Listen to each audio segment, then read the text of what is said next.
Olá, muito bem-vindos ao meu, ao seu, ao nosso Umbrella Cast. Já estamos no terceiro episódio da segunda temporada. A temporada passada a gente trouxe bastante as questões familiares, vocês acompanharam. E para essa temporada a gente está convidando especialistas. Hoje teremos a professora Raquel Arantes Toledo Carregaro. Eu vou ler aqui o currículo dela.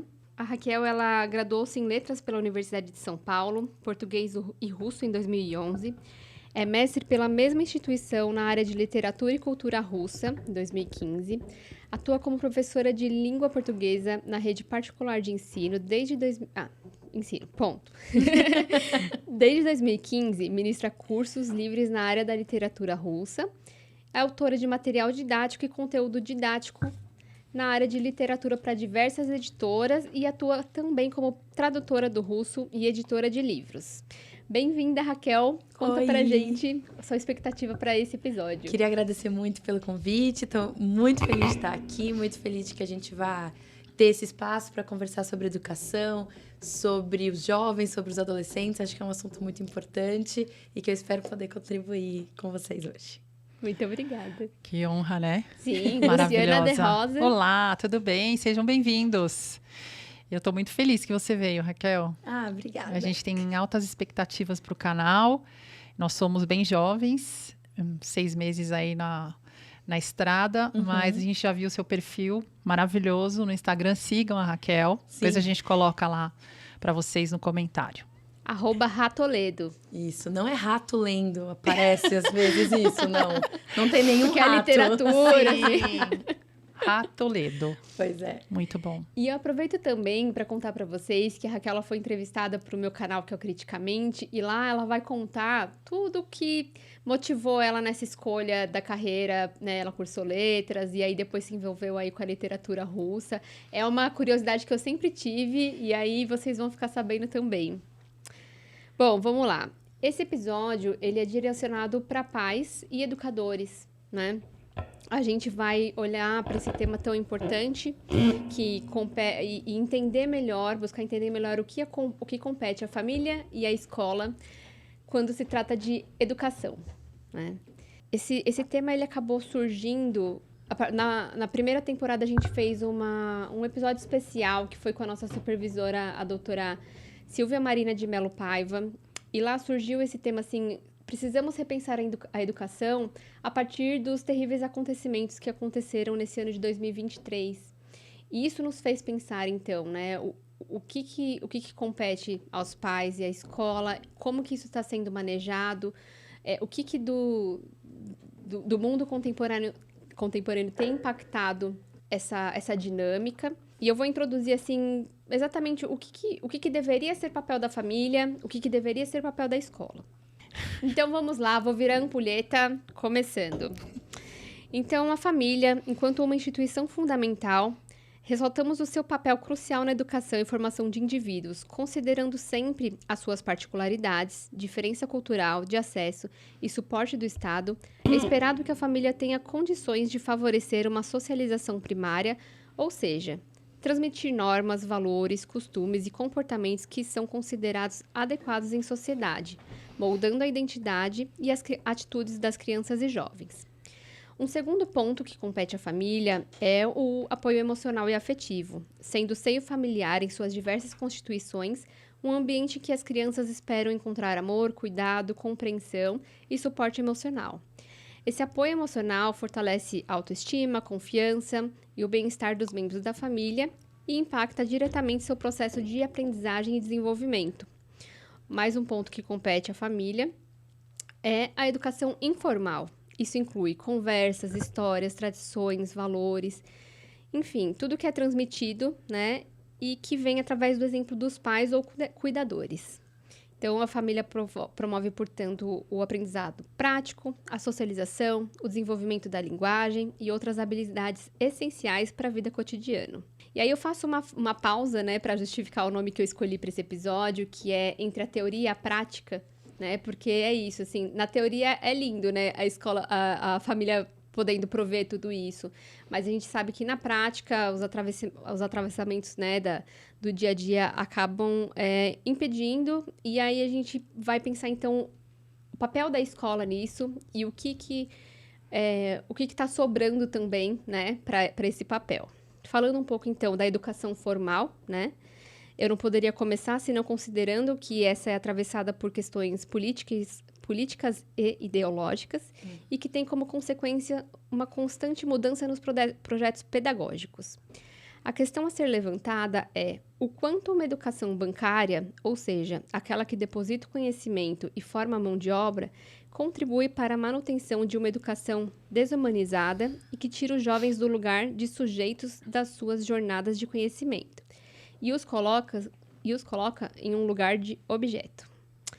Pensando na crise da família, enquanto instituição que deveria ser este ambiente facilitador e diante dos terríveis acontecimentos que eu já citei, né?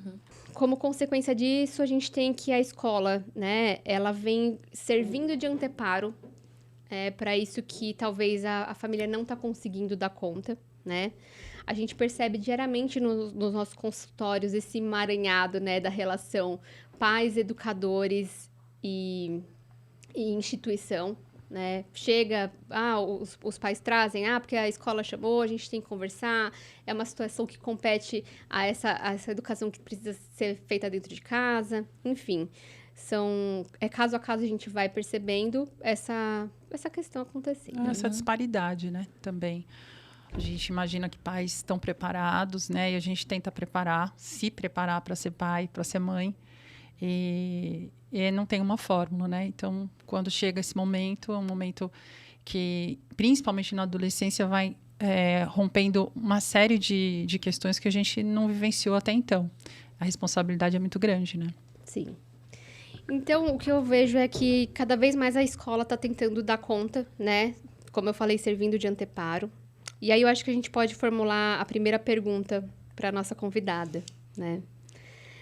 O ser humano é um ser social, se constitui nos intervalos entre ele e o mundo através da interação. São os estímulos do meio que vão contribuir para esse desenvolvimento.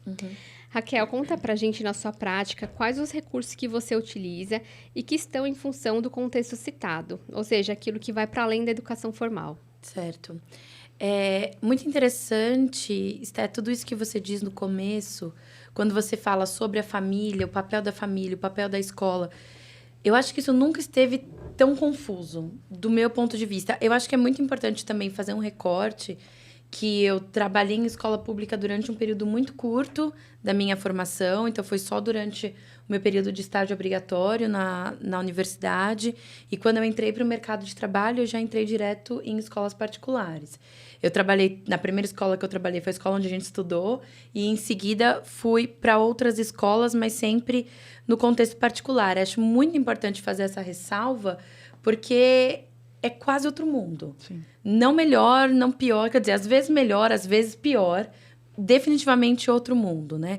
Então, no contexto da escola particular, que é o que eu posso falar com propriedade, eu vejo que a relação família e escola ela é muito complicada. E eu acho que a pandemia dificultou ainda mais isso. Hoje, não sei, às vezes parece que a gente já está falando de um passado tão antigo quando a gente fala em pandemia, ainda mais para nós professores, porque a gente voltou para o presencial muito rápido. Pelo menos em uma das escolas que eu trabalho, eu acho que em agosto de 2020, ninguém sabe que ano foi nada, né? Mas no primeiro ano da pandemia, 2020, primeiro ano. a gente já estava em sala de aula, com pouquíssimos estudantes e tal. Mas existia já essa demanda para que a gente voltasse quanto antes para a escola, mesmo colocando em risco a vida dos professores, mesmo colocando em risco a vida dos próprios estudantes, né? Mas eu lembro que existia essa demanda muito forte. E por que eu digo que a pandemia atrapalhou uma situação que já era atrapalhada? Porque quando as famílias se viram com aqueles adolescentes em casa o dia inteiro, eu acho que ninguém nunca sentiu tanta falta da escola quanto naquele período. E é interessante porque isso é uma coisa boa em certa medida, porque perceberam a importância dessa socialização. Todavia, a gente está colhendo até hoje os problemas dessa falta de socialização. E, inclusive, os problemas desse período em casa. Porque se uma coisa era, que ficou clara para todas as famílias, a importância das crianças e dos adolescentes estarem na escola, eu acho que grande parte das famílias, e aí, de novo, estou falando das famílias que têm acesso, óbvio, a escolas particulares, não está muito claro o que a escola faz. eu senti que a escola ficou muito nesse lugar de onde a minha criança precisa ir para eu ter paz. Então, para eu ter o meu momento de trabalho, para eu ter a minha chance de fazer as minhas coisas, eu preciso que a criança esteja em outro lugar. Mas que outro lugar? Fazendo o que nesse outro lugar? E do lado de cá, né, do lado da escola, eu vejo que muitas vezes, às vezes, aquilo que a gente consegue identificar em sala de aula e nas coordenações, nas orientações educacionais, por exemplo, enfim, questões de neurodivergência ou de dificuldade de aprendizado, tudo isso é sempre muito delicado de trazer para as famílias. Tem sempre uma dificuldade muito grande das famílias de entender, ou o contrário. As famílias já chegam na escola com umas crianças com laudos imensos e se agarram naquele laudo e a criança não consegue evoluir, o adolescente não consegue evoluir porque fica preso naquele laudo. A gente não consegue empurrar um pouco mais, depende de muita manobra que a gente precisa fazer dentro da escola. Então, é uma relação complicada. Eu acho que enquanto as famílias e a escola não verem que é uma comunidade, a família faz parte da escola, a escola faz parte da família. Eu acho que enquanto a escola for um lugar onde a gente deixa o adolescente por algumas horas apenas, sabe? E confia, às vezes até um ato de confiança. Confia 100% naquela entrega. Mas ele lá, eu aqui. A professora lá, eu aqui. Eu sinto que falta. Eu sinto que falta alguma coisa nessa relação escola-família. Justamente por esse problema, assim, eu acho, da comunidade. Eu já fugi um pouco da pergunta, né? Pode seguir. Mas, por exemplo, essa coisa que é o grupo do Zap, né? O grupo do Zap das mães, que já é uma instituição, né? Porque é das mães. Sim. Só tem mãe, né? Cadê o pai? sim, Cadê? Não existe. É da mãe, a família, né? Enfim, quem é que cuida daquele adolescente muitas vezes não é a mãe. Mas, enfim, esse grupo já é uma instituição. Mesmo não oficial, ele existe, ele age, e ele protesta, e ele demanda. Mas esse grupo do WhatsApp, por exemplo, ele não poderia ser muito mais um ambiente participativo dentro da escola? Um ambiente de assembleia? Porque a escola particular, em especial, ela acaba virando uma prestadora de serviço. Entendo. Capitalismo, mas falta um espaço de comunidade, que eu acho que a escola pública, por exemplo, teria muito mais oportunidade de fornecer. E muitas vezes não consegue fornecer, não porque os pais não querem, tá, mas porque esses pais muitas vezes não têm condições de estar presente num ambiente desses, de estar presente num sábado à tarde na escola. Não existe, né, essa condição para muitos deles. Então, eu sinto muito essa falta da convivência no espaço escolar. Então, a escola ela é vista como um produto que a gente adquire, como tantos outros, né? Então, eu comprei esse produto, ele está com defeito, eu troco. Eu comprei esse produto, ele não funciona, eu vou lá e grito com alguém, né? E não tem nenhum lugar da construção coletiva. E não, né, não quero aqui ficar fazendo a defensora das escolas, mas também acho que por parte da escola também falta um ouvir, né? E a mãe vem aqui, o pai vem aqui. Tá, mas como é que a gente acolhe? Como é que a gente recebe? Como é que a gente constrói juntos? Então, a escola parece que também já fica esperando uma bronca por parte da família. Então, eu sinto que essa é uma discrepância, sabe? Nesse acordo que existe entre escola e famílias, assim. Que eu acho que atrapalha bastante o desenvolvimento dos adolescentes, porque a gente acaba não conseguindo fazer um trabalho tão conjunto quanto gostaria. Especialmente naquelas escolas com muitos estudantes, né? Como foi que a gente estudou. E não são as que eu trabalho escolas pequenas hoje, escolas com grupos pequenos. Quantos alunos você tem na tua sala? Acho que a minha sala mais cheia... Acho que eu tenho 23 estudantes no sexto ano. Não é a realidade da maioria das escolas, Não, né? não é. São escolas, assim, que a gente chama de escolas de bairro, né? Sim. E eu gosto muito dessas duas escolas onde eu trabalho, porque são escolas com projeto arrojado do ponto de vista pedagógico, e isso me interessa, me faz pensar, me faz estudar, enfim, isso que professor em geral gosta de fazer, né? Me faz ler, me faz ter que planejar e etc. Então, isso é bastante interessante. Mas até nessas escolas, eu sinto que às vezes tem um descompasso entre o que acontece nas famílias. Mas a vantagem de ter um grupo pequeno é justamente conhecer. Então, eu conheço os meus estudantes, conheço a família, conheço quem é a mãe, quem é o pai, com que trabalham, né? Como é que é para aquela família, por exemplo, quando eu sou professora de literatura, né? Então, quando eu peço um livro, por exemplo, Eu tenho muitos estudantes nas escolas particulares onde eu trabalho que dizem, nossa, esse livro custa R$70. E a criança estava na Disney, sabe? Então, você vê que não é um problema financeiro, é um problema cultural. E que não adianta só a gente ir para cima e educar o adolescente. Aquela família toda precisa de um repertório cultural. Aquela família toda tinha que participar, sei lá, de uma noite de leitura na escola, uma noite de cinema, sabe? Mas é tudo muito sonho, né? É difícil a gente conseguir fazer essas coisas acontecerem na prática. Mas eu sinto que essa integração, ela precisa ser cada vez mais importante. Eu acho que tem um desinteresse por parte das famílias e tem um desinteresse por parte da escola. Que, no fim das contas, gente, eu acho que é um grande desinteresse, de fato, da sociedade, né? A educação, ela não tem espaço na nossa sociedade para isso. Imagina que, mesmo eu, professora, eu não tenho filhos, mas se tivesse, falasse na minha escola, ó, gente, eu não vou dar aula hoje porque tem uma atividade na escola do meu filho. Não existe isso, né? Como é que você falta no trabalho? Sim. Então, também, não é uma motivação pequena, não pode ser uma movimentação pequena. Eu, na minha escola, na minha casa, é um olhar social para aquilo. A importância que aquilo tem que ter. Sim. E é uma mudança de longo prazo, né? É uma mudança de longo prazo. Sim, e conforme você foi falando, e aí eu já embalo aqui, a gente vai vendo que são décadas e décadas de uma estrutura, né, de um modo de pensar, de um modo de fazer, em que a gente, nas novas gerações, né, eu tenho uma ou duas gerações a mais do que vocês duas, e eu penso bem que vocês vão trazendo um olhar para a gente, né, que está estacionado ainda em algumas ideias de, puxa, a escola tem que criar meu filho. Isso não é dito, né, tem um não dito, que é o seguinte, é o que você falou, eu mando eles para lá, eles têm que voltar educados.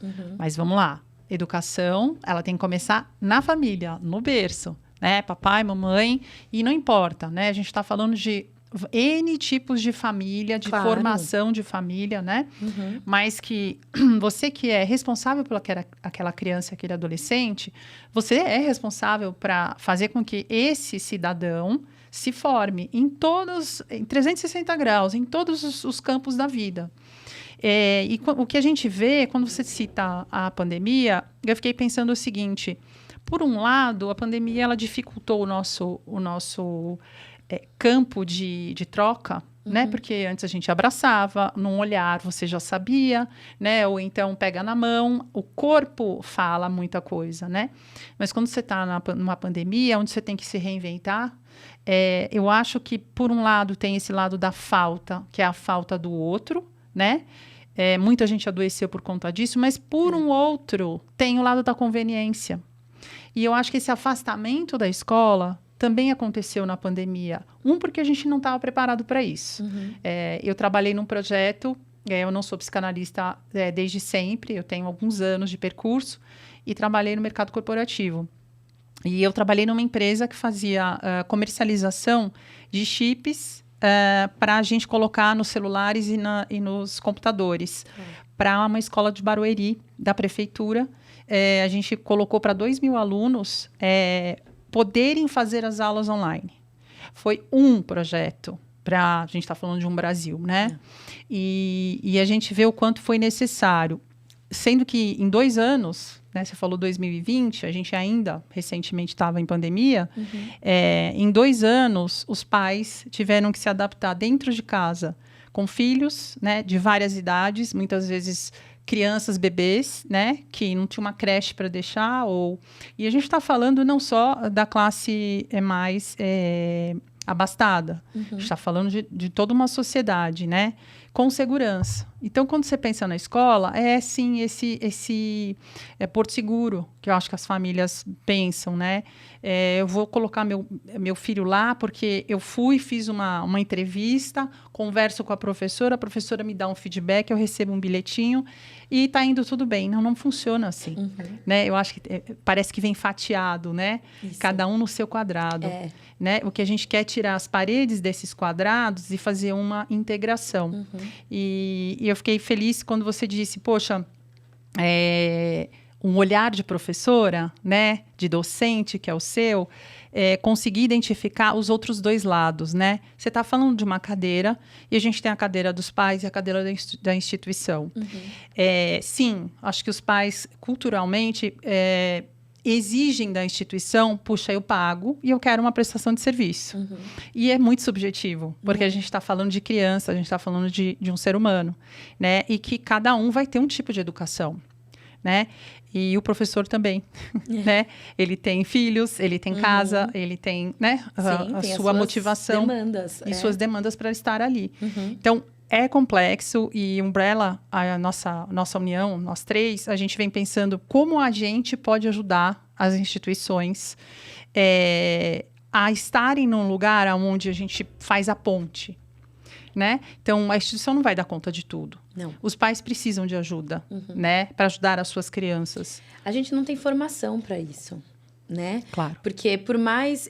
Eu me vejo muito nessa situação da gente ter um estudante ou uma estudante que tem uma questão psicológica em sala de aula, algo que a gente, sei lá, uma dificuldade de tratar com os outros estudantes, que ele pode, ou ela pode, de repente, ser violenta, etc. E aí pedem para que a gente resolva.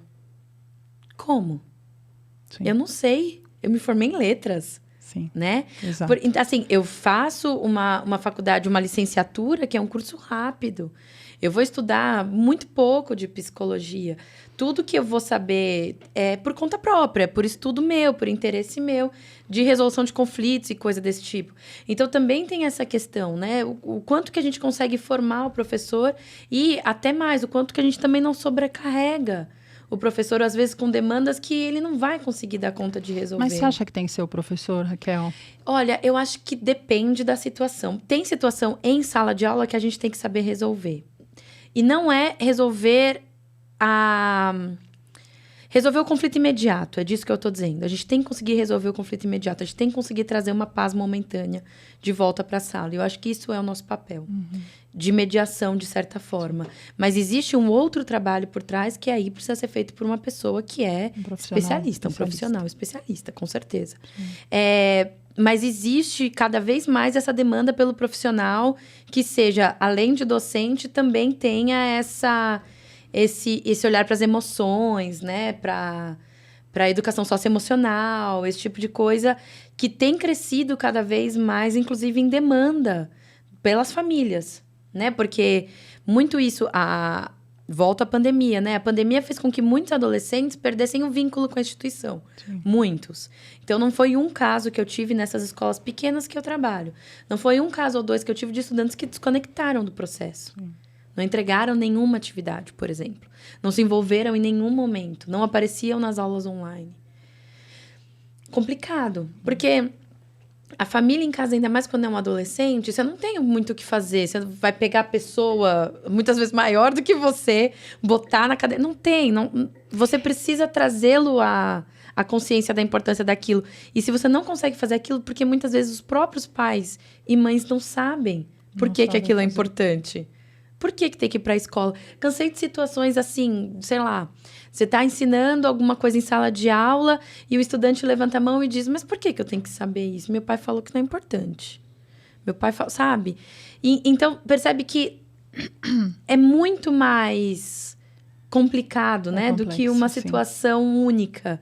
De justamente essa questão da valorização. Mas, voltando à sua pergunta, eu acho que, em parte, é sim papel dos professores que estão em sala de aula. Dos professores e das professoras mediarem aquela situação. Porque... em certa medida, o nosso maior papel e mais importante é preparar aqueles adolescentes para a convivência social. É nosso maior papel. É claro que eles precisam aprender, sei lá, Pitágoras. É claro que eles precisam aprender... geografia, história. Tipos de gêneros textuais e tal. Tudo isso é importante, não só para que eles tenham uma base comum com as pessoas que eles vão encontrar e com que eles precisam dialogar, mas para que eles desenvolvam, né? Enfim, raciocínio lógico, desenvolvam a percepção, desenvolvam a interpretação, tudo isso que vai muito além do conteúdo em si, né? Daquele tópico em si. Mas acima disso tudo, hoje está muito claro nas escolas, é um debate já bastante consolidado nas escolas, de que qualquer informação está aqui. Sim. Antes estava com a gente. Agora está aqui. Agora é no Google. É muito simples. E tem informação confiável, de boa qualidade. Olha a gente aqui. Sim. Né? Existe. Eu tenho pacientes que falam, eu estudei através do YouTube para minha prova de amanhã. Sim, mas acontece muito, Esté, muito. Eles chegam com as anotações, assim, sabe? Sim. Então, é interessante perceber que o nosso papel como docente em sala de aula está mudando. E se fala muito hoje na era da curadoria, né? Então, que o professor, a professora precisa ser um curador da informação. Toda a informação do mundo está aqui. Então, como é que eu sei qual que presta? Qual que é importante para mim nesse momento? Como eu consigo selecionar? Muito mais importante vai ser esse movimento agora do que, por exemplo, pedir que ele decore, sei lá, o livro que fundou o modernismo no Brasil. Porque se um dia isso for solicitado dele, ele vai olhar aqui e mesmo ao vivo ele consegue responder. Sim. Sabe? Então, é muito mais desenvolver um outro olhar, que eu acho que tem mudado bastante já nas escolas nesse sentido. E que eu acho que algumas famílias e os próprios professores que ainda não percebem, ou os adolescentes que ainda não sabem, isso mudou, o papel da escola tem mudado. Então, o atitudinal, que a gente chama, né? Que é justamente como manejar as minhas emoções, como me corresponder, né? Como corresponder às expectativas dos meus colegas, como cumprir combinados. Esse tipo de coisa tem sido cada vez mais importante do que o conteúdo em si. Inclusive, os conteúdos hoje a gente tenta passar da forma menos tradicional possível, principalmente, né, porque eu falo desse lugar, dessas escolas, que são escolas mais ligadas ao construtivismo, então estão num lugar muito mais de o estudante ir atrás da informação, para você desenvolver essa habilidade de pesquisa, de curadoria nele ou nela, e ele ou ela trazerem pra gente. Então, me traga você a informação. O que você aprendeu sobre esse assunto?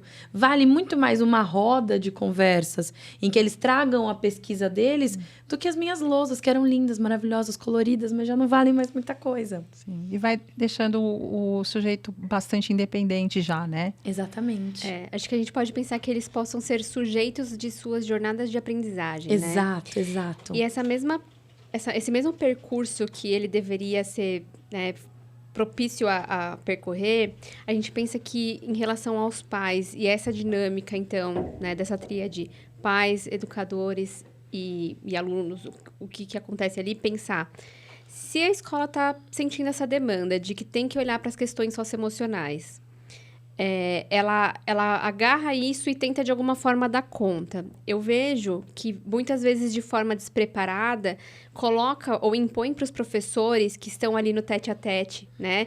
Então precisa resolver isso. Sim. E aí os professores vão tentando, como você falou, você é formado em letras, o que você tem de conhecimento é o que você vai buscar por conta. Mas não tem um preparo, não tem uma estrutura ou um projeto que envolva a cultura.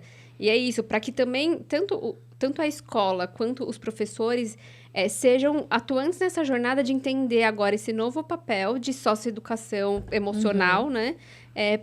Para pais e adolescentes. Porque já não é mais só para os adolescentes. Isso. É convidar os pais, então, e falar assim, vamos falar, então, né, de limites, por exemplo, que foi uma coisa que a gente trabalhou na nossa temporada anterior, né? Como que isso tem sido dentro de casa. E o que a gente vê, muitas vezes, é a contramão disso. É os pais chegarem na escola e falar assim, não, vamos passar a mão na cabeça, vamos relevar isso. E aí, vocês, imagino que ficam rendidos nesse lugar, né? Sim, bastante. Porque, às vezes, algumas medidas pedagógicas que a gente toma, por exemplo, elas são desautorizadas, né? Isso acontece. Então, não sei, um estudante ou uma estudante que acaba fazendo...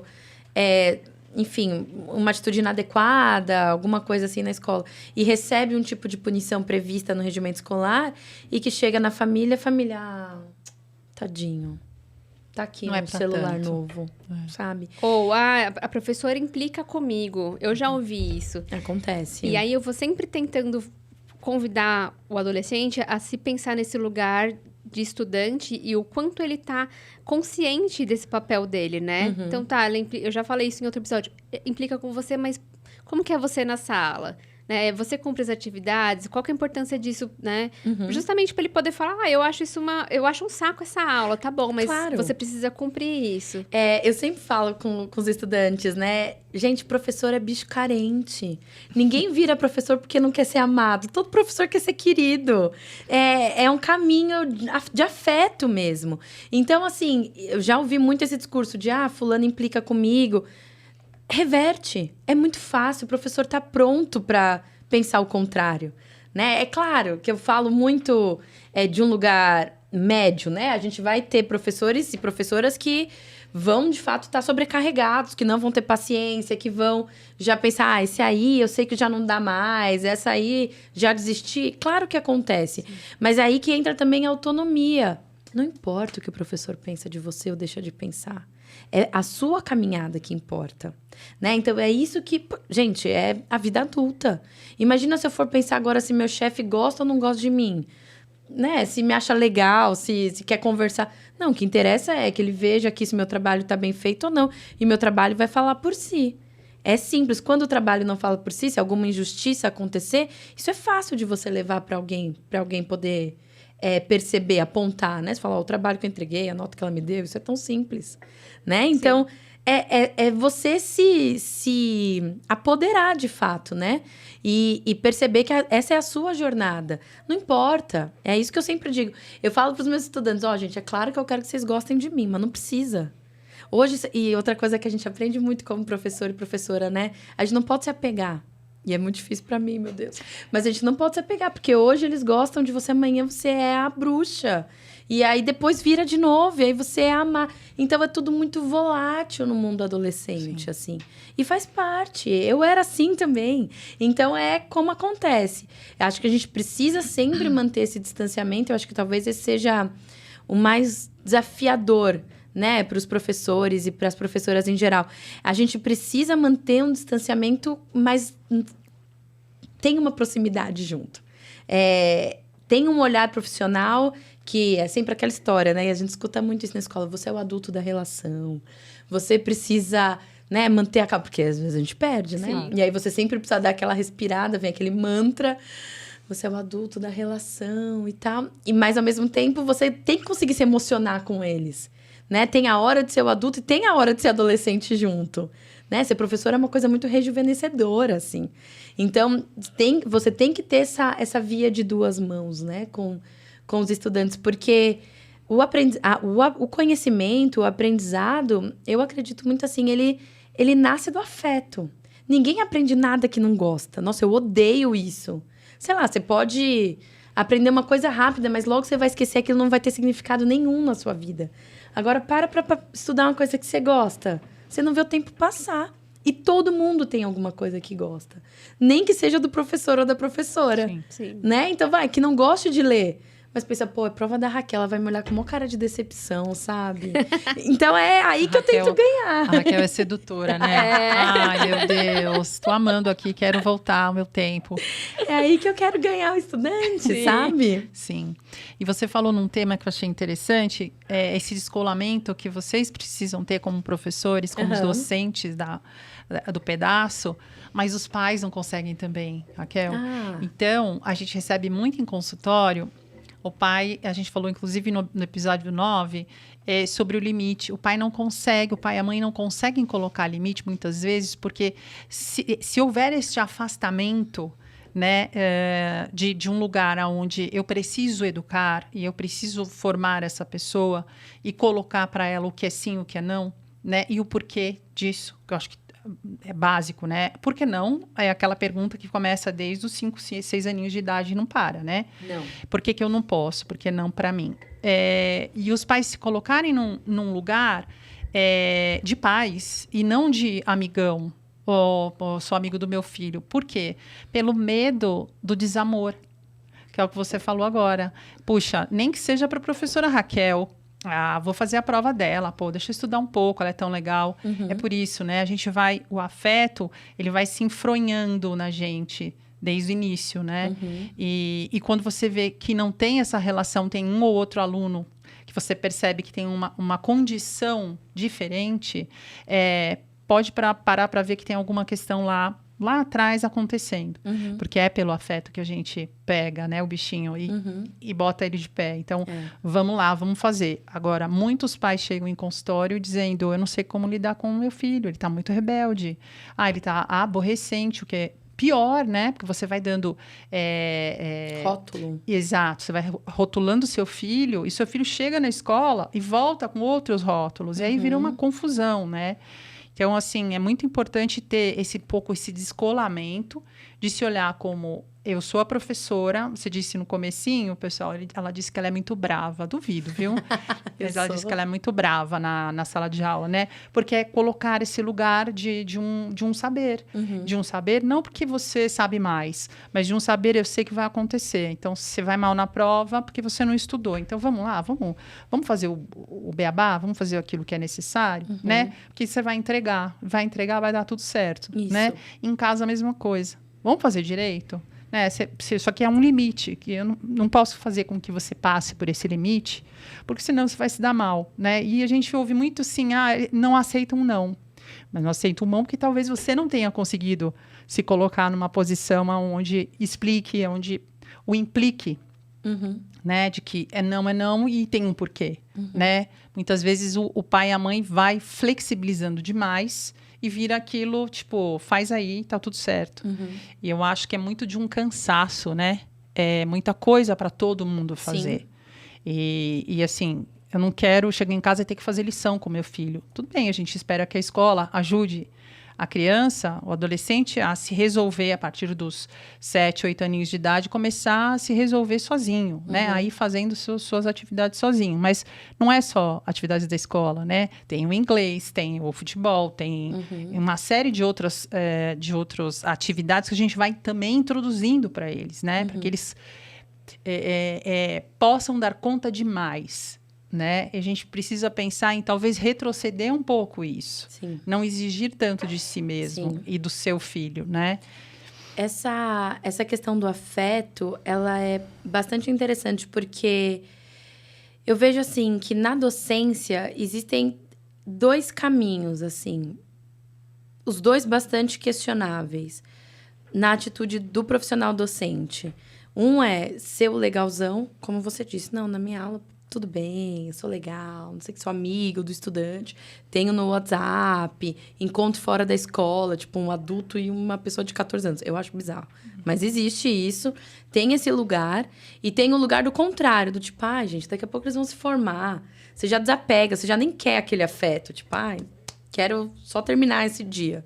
Tem esses 2 lugares, assim, que eu acho que são bastante problemáticos, que eu acho que dialoga um pouco com isso que você me disse sobre o comportamento das famílias. Porque você quer ou ser sempre o professor ou a professora querido, ou você quer ser sempre o professor ou a professora temido. E eu acho que a nossa vida na docência é sempre um meio termo em cima disso tudo. Né? Então, por isso que eu digo que eu sou brava, porque eu prefiro... Porque, pensa, gente, eu dou aula do 6º ano ao 3º do médio. Tem estudante que eu acompanhei do 6º ao 3º. Tava lá do começo ao fim. Então, à medida que eles vão ficando mais velhos, eu tendo a ficar um pouco menos brava. Porque eu acho que tem uma parte do atitudinal que a gente precisa resolver muito no começo. É coisa simples, que principalmente que a pandemia nos levou. Por exemplo, como é no 6º ano, né? Que o estudante começa a ter várias matérias, não é só uma professora, um professor ali fixo da sala e tal. Então... poxa, trocou de professora, eu preciso guardar o meu caderno da outra matéria e preciso pegar o dessa. Preciso aula da Raquel, então eu sei que eu preciso do meu livro de literatura, preciso do meu caderno, sei o material que ela pede, isso aqui tem que estar aqui. Não quer dizer que eu não posso conversar, brincar enquanto a Raquel não chega. Claro que pode, mas quando ela chegar, minhas coisas estão aqui, estão prontas. Então, isso eu pego muito no pé do meu 6º ano, muito. Mas é isso, quando eu tô lá pra frente, esse problema tá resolvido. Claro. Aí sobra espaço pra gente brincar. Aí eu consigo. Se você consegue ir pegando o estudante assim, o grupo principalmente, né? Porque por mais que a gente tenha individualidades na escola, a gente está sempre falando de grupo. Sim. Então, quando o grupo começa a entender isso, Se a gente fizer tudo isso certinho, a aula flui melhor, é mais divertido, dá pra gente fazer atividades diferentes.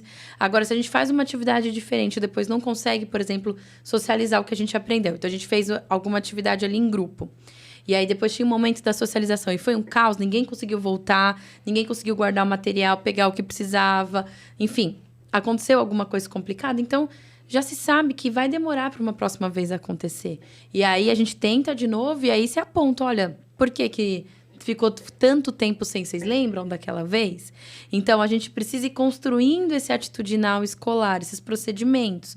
E aí, vai sobrando espaço para ser legal, mas demora alguns anos, entendeu? É isso aí. É isso aí. E é interessante, né, Esté, a gente vê como esse termo que você falou, atitudinal, eu pensei em latitudinal também, sabe? Que é sempre você tá a sua posição perante o outro, né? Perante a sala, perante o professor. Eu tô sempre com o meu corpo me colocando com você e o meu limite, né? E aí você como docente, vai educando, né? A primeira prática. Bom, não deu certo, vamos para a segunda, vamos para a terceira. E é isso que é educar, né? E que em casa vai escovar o dente, não vai. Por que não vai escovar o dente? Pô, né? Eu até soltei um story agora há pouco, que o Násio, um psicanalista, né? Que a gente estuda também, entre outras coisas, ele diz assim, que o adolescente, ele tem dores em alguns momentos quando são solicitados, quando são demandados. A primeira dor é em pensar, eu não vou conseguir responder como ele espera, como ela espera. E o segundo é, por que eu tenho sempre que estar nesse lugar servil, de ter que alguma coisa, né? E que realmente é difícil, porque quando a gente é adulto, a gente passa por cima disso e diz, não, faz parte, né? Faz parte do trabalho, faz parte, claro. Meu chefe me pediu, eu tenho o quê? Sim, né? Faz parte porque eu recebo para isso. A gente vai tendo uma narrativa. O adolescente está em formação. Então, ele diz, como teu aluno, diz assim, para que eu vou estudar essa matéria? Meu pai disse que isso aqui não vai dar para nada. Eu vou ser médico, eu não vou estudar geografia. E aí você, como professor, tem que, de alguma forma, acolher isso, né? E devolver para ele rápido, porque senão ele continua nessa narrativa e repetindo isso, não é? É, exatamente. Esse lance da velocidade, né, com o adolescente, mas gente, eu realmente imagino que não deve ser fácil ser pai e mãe, porque, olha, é um trabalho hercúleo, porque, de fato, a demanda, né, de você formar um ser humano, porque na escola a gente sempre pensa isso, nossa, é muito difícil dialogar com fulana, mas ela tá aqui só 6 horas no dia, né? O resto ela tá em casa. Sim. Então, você imagina também o cansaço que aquela família não tem, a dificuldade, as expectativas frustradas, o quanto que a gente, às vezes, coloca em cima daquela pessoa. De fato, não deve ser nada fácil. E essa velocidade que as respostas são demandadas, né? Isso é algo muito forte e algo que eu fui aprendendo muito com a minha trajetória. Eu sempre fui uma pessoa fraca de dar resposta na lata. A vida inteira eu fui. Ser professora me ensinou a ser bem mais rápida, mas isso não é bom. Porque eu já dei muita resposta da qual me arrependi. Muita. Sabe? Ou de eu chegar em casa e falar, não devia ter falado aquilo, né? Foi uma coisa assim que... Mas isso tá tudo bem, viu? Porque na psicanálise... Minha analista também fala. Tá tudo bem, porque é sempre no depois. A gente nunca chega num lugar e, assim, tudo é a primeira vez, né? Então, você chega aqui no estúdio a primeira vez, aí você pede um café a primeira vez nesse lugar, e aí tá interagindo com pessoas, né? E você não sabe se a pessoa não tá bem também do outro lado. É tanta coisa, é verdade, né? Que a gente para e olha assim, eu não devia ter pedido daquele jeito, eu devia ter falado, né? Tá bom, o que você pode fazer com o que você tem? Você pode dar uma rezinha e falar assim, você me desculpa, eu não quis ser rude, eu não quis. A gente tem que se acostumar também a dizer, eu não sei. Dentro de casa, né? A gente precisa dizer, filho, eu não sei. Vamos juntos? Vamos aprender? Vamos? A gente falou muito sobre isso nos outros episódios. Assim, teu filho... porque vem pais muito angustiados, dizendo o seguinte, às vezes, eu não sei o que falar, eles são tão rápidos. É esse o lugar, né? De você falar assim, tá bom, então diga, eu não sei. Só que você vai junto comigo, achar uma resposta plausível para que nós dois estejamos sem angústia, sem essa preocupação. Você lida com a sua, eu lido com a minha. Tudo bem, mas vamos junto. Nós somos uma família, nós somos um grupo. Né?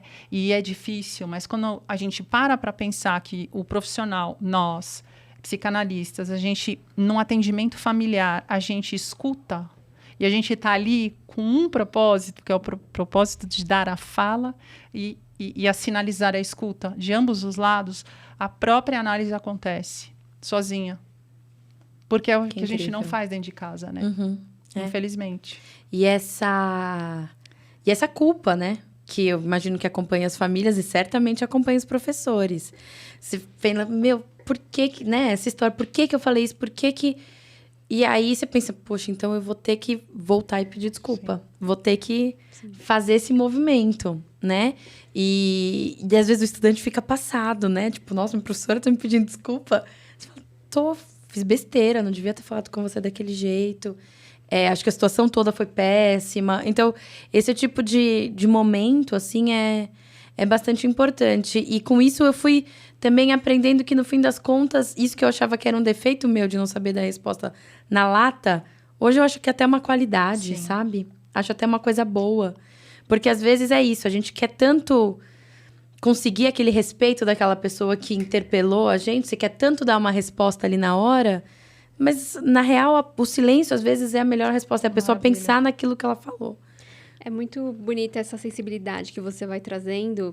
E acho que é um trabalho que a gente tentou sempre fazer aqui, enquanto Umbrella, de contar, assim, a adolescência é uma crise. Isso precisa ser acolhido pelos pais, pelos próprios adolescentes e por todo mundo que vai conviver com os adolescentes, né? Então, quando você se percebe e fala, bom, ele não é uma pessoa que está completamente formada, ele também tem, né, as oscilações de humor, talvez questões que vivencia em casa, que não está dando conta, a própria puberdade, enfim, N coisas que vão atravessar aquele jovem e que vão impactar as questões de aprendizado, né? E que muitas vezes convoca o professor, então, para levantar, né, a bandeira branca, né, e falar assim... Sim. Tá bom, eu vou olhar, vou escutar vocês desse lugar que vocês estão me convocando. Eu queria saber se você tem algum exemplo que você teve que realmente fazer isso em sala de aula, parar a sua aula e falar assim, tô aqui para acolher. Stephanie, semanalmente. Não é raro, não é raro. Às vezes pode ser tanto uma coisa totalmente externa a nós, assim, sabe? Ali é o nosso momento da sala. Por exemplo, o terceiro ano do ensino médio queria fazer uma camiseta, né? Camiseta do terceirão. Essa instituição, a camiseta do terceirão. E aí, eles estavam em pé de guerra com a coordenação, porque queria colocar um desenho que a coordenação não queria deixar. Ai, o que você acha? Tem que pôr o desenho, tem que pôr... Aí você fala, tá, tudo bem, vamos conversar sobre isso. Por que vocês querem esse desenho? O que foi que a coordenação falou? Vocês querem que eu vá, converse com a nossa coordenadora, tente resolver. Etc. Então, tanto uma coisa assim, aleatória, super tranquila, fácil de resolver, quanto, às vezes, brigas entre eles, né? Acontece também, às vezes, situações racistas que acontecem em sala, às vezes, questões homofóbicas, que você precisa parar tudo e falar, parou, chegamos num limite, daqui a gente não pode passar, né? Então, aqui a gente tem uma questão séria que a gente precisa resolver. Se você acha que tal coisa é brincadeira... Agora eu tô super professora, eu falo exatamente assim. Calma que agora eu vou rir, vou ter que parar. E não pode rir, hein? Que tem isso também, dá vontade, Sim, às vezes, tá? Sou Respira, uma né? Atriz. Se você acha que tal coisa... Não vou conseguir agora ser sério, mas tudo bem. Se você acha que tal coisa é possível, se você acha que isso é uma coisa que você pode falar, então a gente precisa parar aqui e entender por que você acha isso. Como você acha que seu colega se sente quando escuta tal coisa. Então, o tempo todo a gente precisa ficar manejando esse tipo de situação. É bastante constante. Então, tanto situações assim super extremas que existem. Gente, tudo que existe em sociedade existe numa sala de aula. Com 3 estudantes, com 5 estudantes, com 40 estudantes. Tudo. Então, se tem gente racista no mundo, tem gente racista na sala de aula. Se tem gente homofóbica, tem na sala de aula. Se tem gente Bolsonaro, tem gente Lula, tem. Tudo tem na sala de aula. Tudo. E tudo que acontece no mundo aparece na sala de aula. Perfeito. E é muito interessante o quanto isso o quanto a escola é um universo meio controlado, mas é um universo. E é muito mágico por ele ser um universo meio controlado, porque no mundo real eu não tenho importância nenhuma.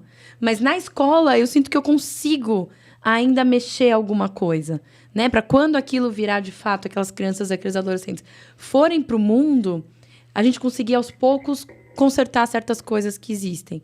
Mas isso tudo também é muito aliado, de novo, a esses projetos pedagógicos com os quais eu trabalho, que, por exemplo, não visam vestibular, que esse é um assunto sério que a gente precisa tratar quando trata de adolescência, tanto no ensino médio quanto vestibular, porque essas são demandas emocionais que vão para os estudantes que, na minha humilde opinião, estragam a escola. Eu acho que o vestibular estraga a escola. A escola vira um curso preparatório. O curso preparatório não é escola. Isso eu acho que é um problema sério. Sério, sério, sério.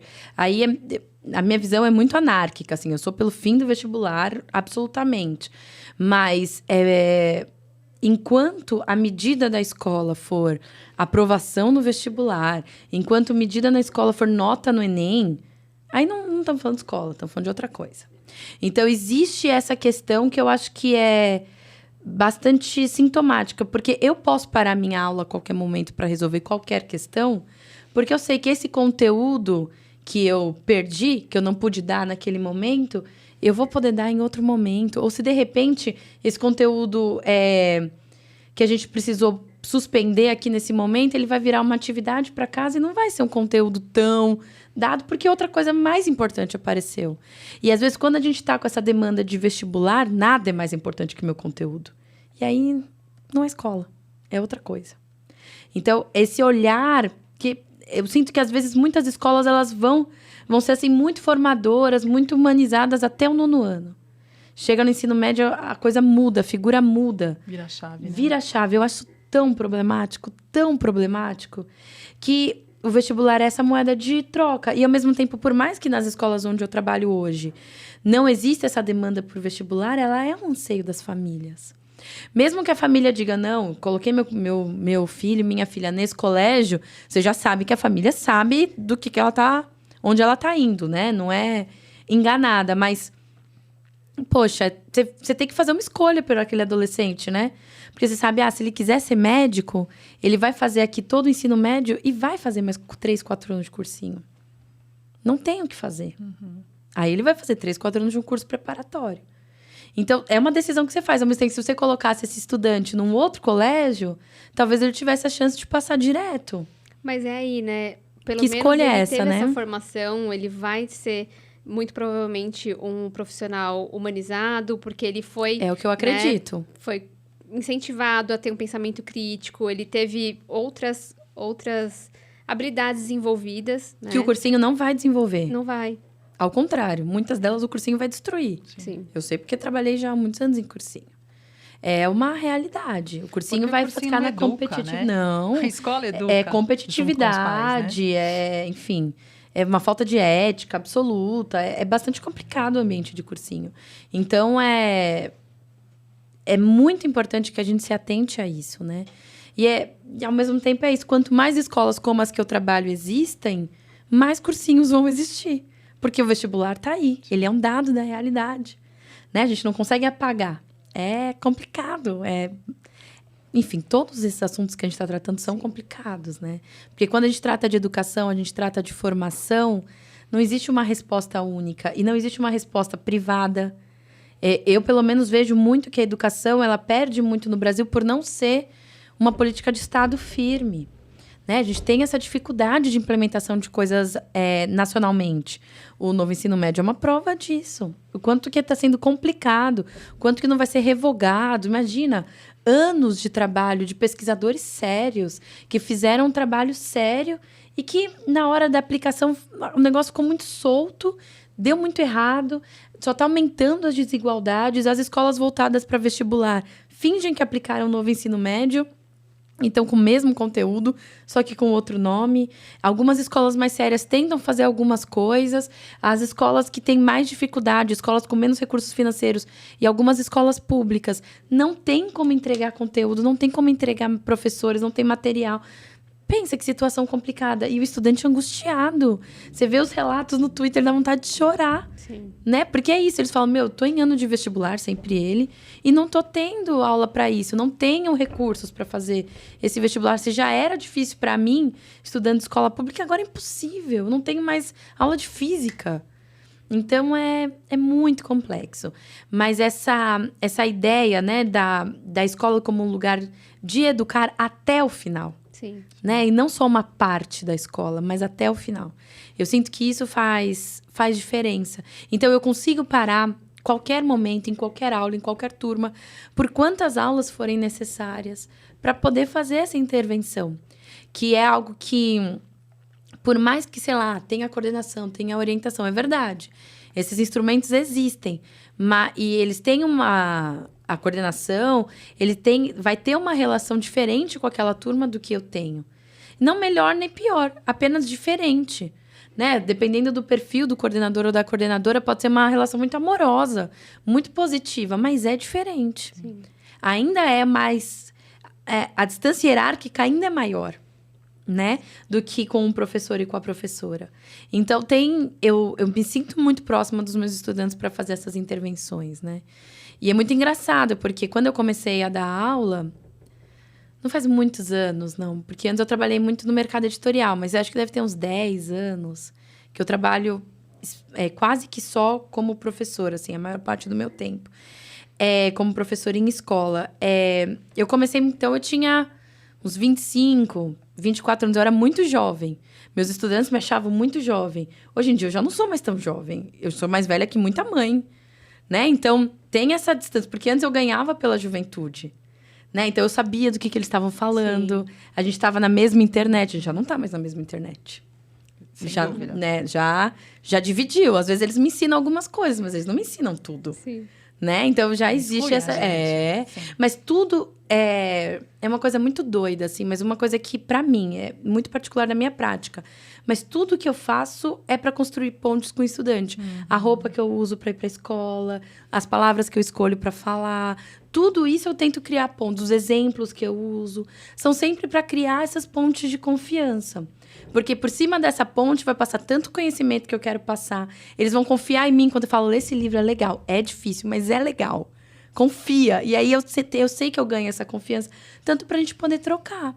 Em situações variadas, em grupo, pessoais. Eu cansei de ter situações de estudantes, por exemplo, que tinham, sofriam agressões dentro de casa. Uhum. E que chegava para mim isso.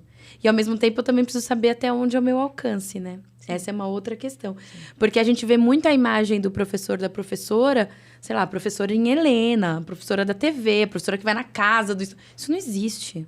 Não... Meu braço é muito curto. Eu posso acolher, mas eu preciso levar isso para uma outra esfera. Né? Então, já aconteceu algumas vezes do estudante chegar para mim me contar uma coisa muito particular. Sei lá, adolescente, né, professora? Acho que eu tô grávida. Falar, meu Deus, por quê? Você já fez o teste? Não fiz.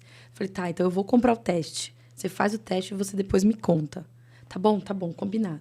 E eu guardo aquilo comigo um tempo. Se a pessoa tá grávida, eu não posso guardar. Uhum.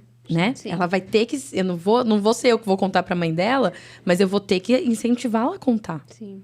Não é minha decisão e dela o que fazer. É dela e da família dela.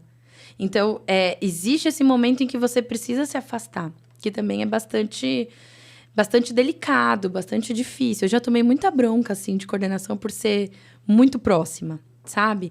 Porque tem horas que, de fato, não é meu momento. Eu tive que aprender qual era o meu momento e qual não é. Então, dosar tudo isso, assim, é difícil. Sim. É bastante difícil, é desafiador. Né? E, ao mesmo tempo, é muito interessante, porque... na sala de aula é um universo, né? Sim. É um lugar muito, muito incrível. E quando você consegue essa conexão, quando ela te fala... Porque às vezes ela não existe também, né, gente? Também é importante dizer que também vem desse universo idealizado da imagem do professor e da professora. Que os estudantes te adoram, que vocês vão ser sempre unidos. Mentira. Não é verdade. Às vezes é com um, às vezes não é com nenhum. Às vezes numa sala pequena ninguém gosta de você. Ninguém ri da sua piada. Gente, isso é a morte. Ninguém ri da sua piada. Já aconteceu com você. Já. É real. E aí você precisa entender que é lidar isso. com isso, né? E agora eu não vou mais poder trabalhar porque eles não gostam de... Não, vou ter que ir do mesmo jeito. Sim. E aí, às vezes, vira... E é complicado, né, coitado? Santa minha analista. Porque eu falo, então eu também não gosto deles. Vai ser assim, então? Sim. Daí A tua criança entra, né? aí você precisa ir pra análise. Gente, a análise tinha que vir no pacote, sabe? Sei lá, vale alimentação, vale analista. Porque eu não acho que dá pra ser professor sem isso. E aí você precisa lidar com aquilo sozinha. Aquela pessoa não gosta de mim. Aquela pessoa... Não tem nada que eu faça. Eu também não posso viver pra aprovação daquela pessoa de 14 anos.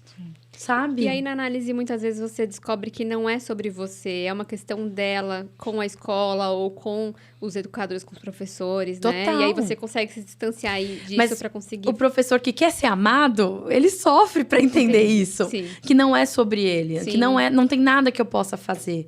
Que às vezes o problema dessa pessoa não tá comigo e não vou resolver. Sim. Porque Isso... senão você quer resolver, né? Você fala, então ele tá triste, então eu vou deixar ele feliz. Sim. Não é você. E isso tem a ver com a ajuda, né? O ensino do professor nesse lugar socioemocional que a gente fala, né? Que você diz, puxa, eu não consigo dar conta de tudo, meu braço é curto, né? E que também fico pensando nas formações, nas nossas formações como líderes, dentro de uma sala de aula, dentro de um grupo de conversa, né? de roda de conversa, ou para pares, né? O quanto a gente também precisa modificar o nosso lugar para estar junto, né? E para poder ajudar na caminhada daquele ser, né? E você falou em vários momentos que eu escutei aqui que você saiu do lugar de professora para poder auxiliar. Né? Isso assim, é do humano. Né? Você está sendo uma pessoa com outra pessoa. Você não está sendo a pro. Que é justamente entender aquele adolescente como um ser humano mesmo. E não é isso, tipo, não é uma parte, ele vai ser um ser humano. Não, ele é agora. Ele é agora. É já, o problema é agora. E tá ali sozinho. Sim. Não tem ninguém para dar o apoio. Exatamente. E ao mesmo tempo, uma coisa que é doida é que eles se formam. E aí você nunca mais escuta falar.